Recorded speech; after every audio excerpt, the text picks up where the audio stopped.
Just before we get into the video, I want to say that this DLC actually blindsided me.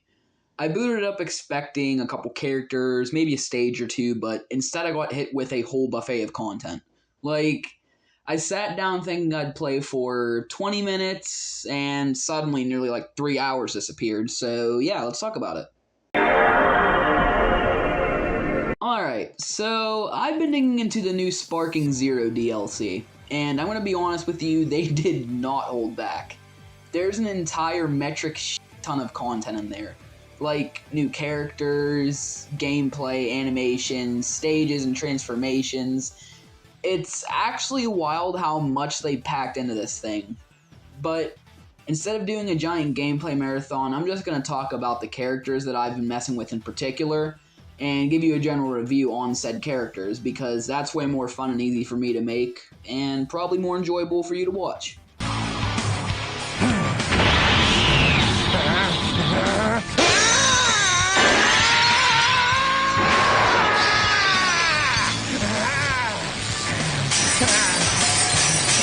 What?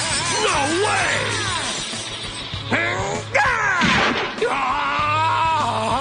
Let's start with the one I was waiting for, False Super Saiyan Goku. This is peak cinema and peak nostalgia. The way the aura has this really muddy gold color and the hair is a dark brown, and the way the animations feel like Goku is about to snap in half are great. But what I love most is how different he feels from regular Super Saiyan. It feels exactly like it should, with wild swings, decent damage, and movement that feels like he's barely holding it together. His hits feel raw and angry, and even his attacks look aggressive and strong. It's such a great love letter to that weird little moment in Dragon Ball history, in my opinion. I promise, somehow I'll get them for this, Shugesh. We'll meet again, my friends. Sooner or later, we'll meet again.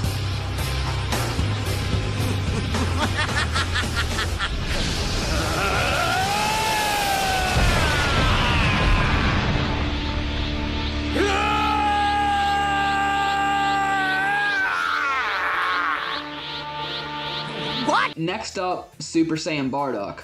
And just wow. Bardock feels incredible.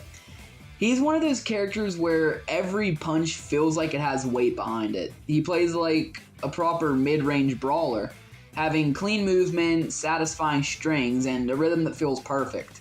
He's fast enough to keep pressure, but heavy enough to make every hit feel impactful. Bardock has that single-man army energy in every animation.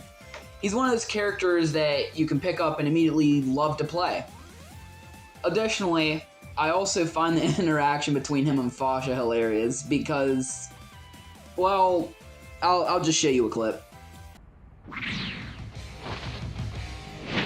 Wow, you've gotten handsomer since I last saw you. It's not like it's intentional.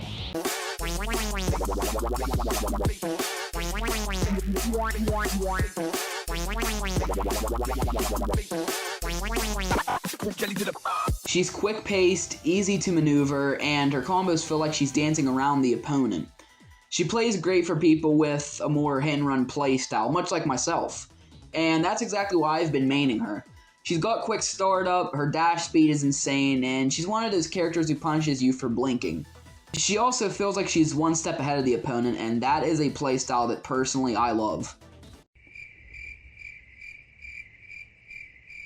Tora, on the other hand, is the complete opposite energy. He's big, heavy, and overall satisfying to play.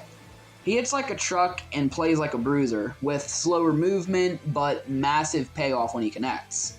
His normals feel weighty, his hit stun is chunky, and his damage makes him feel like a wall of pure muscle. He's that kind of character that makes you want to play aggressively just because it feels good to land his moves. Can your miserable little brain comprehend why I'm so angry, Saiyan King? King Vegeta surprised me the most. It doesn't feel like he's just a lore pick, but he's actually fun. He plays like a tank, his reach is great, his movement has this regal heaviness to it, and every attack feels like he's fighting with that signature ego.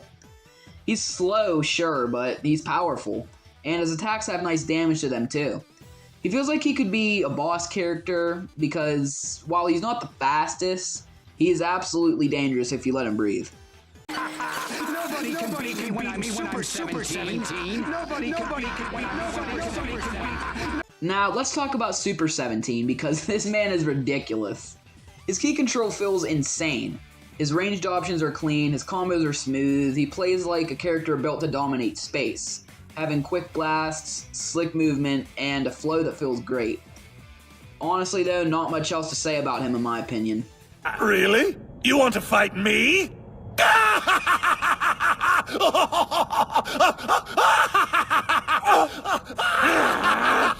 Let me finish what I was saying! Champa by far is one of my favorites. He's hilarious too. He's strong, loud, dramatic, and his animations are goofy in the best way. He plays like a heavyweight with big hits, big energy, and most importantly, big personality. His normals feel chunky and his key blasts are heavy, and he's honestly just a joy to play. He's not the fastest either, but he doesn't need to be really, since he hits amazing.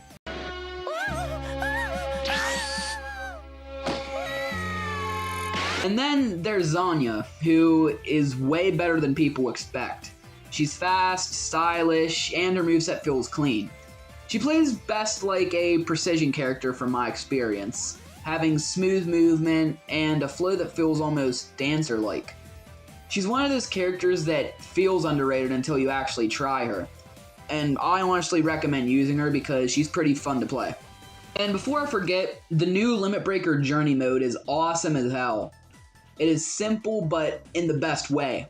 You pick a character, run through challenges, power them up, and just vibe. It's the kind of mode that makes you want to experiment with characters you normally wouldn't touch. There's something addicting about watching your character slowly become stronger and more effective.